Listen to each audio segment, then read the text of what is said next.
Je ne pensais pas qu'un simple échange de livres puisse un jour me laisser avec autant de silence. Une autrice qui vivait près de chez moi a voulu me rencontrer.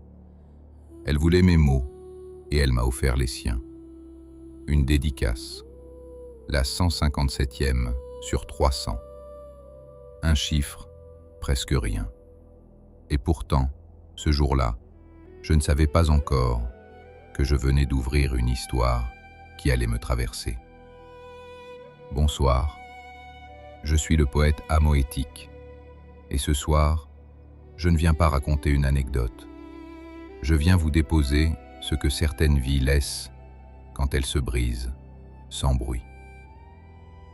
Il s'appelait Gilles, un homme de ceux que l'on croit solides parce qu'ils tiennent toujours. Un corps forgé par l'effort, une âme forgée par l'absence. L'abandon trop tôt, la perte trop brutale. Alors il a appris à ne pas tomber, dans l'armée, dans la discipline, dans cette ligne invisible entre se perdre et rester droit. Puis il a cherché ailleurs une autre forme d'équilibre, dans le sport, dans le dépassement. Depuis 10 ans, il courait, des courses en montagne, toujours plus loin, toujours plus haut, comme un chevalier du vent qui refusait de s'arrêter. Comme si chaque sommet pouvait apaiser ce que personne ne voyait. Et au fond de lui, il cherchait aussi le calme, la paix, une voie, une manière de tenir sans se perdre.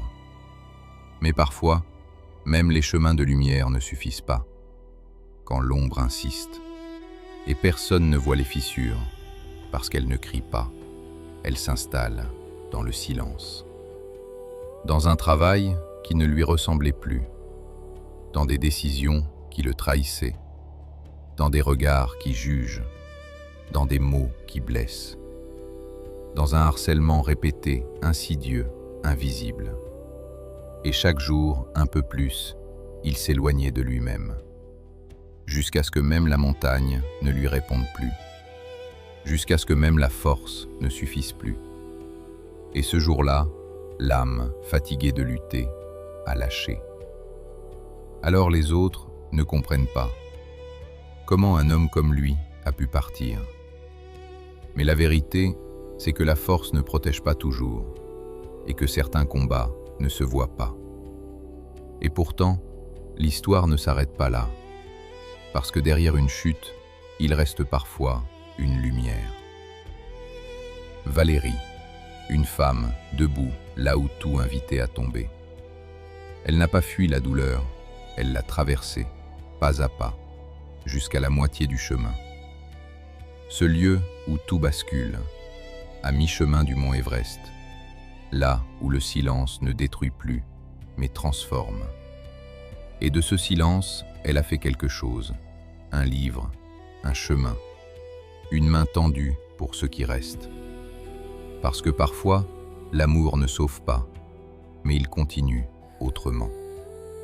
Alors si vous croisez quelqu'un qui a l'air fort, ne vous fiez pas à ce que vous voyez, parce que la force ne fait pas de bruit, et les blessures les plus profondes ne saignent pas, elles se taisent, et parfois, elles emportent ceux qui tenaient encore debout. Les plus forts ne tombent pas moins que les autres, ils tombent là où personne ne regarde. Et comme il disait à Karine qui se reconnaîtra, « Je t'aime, idem, merci ».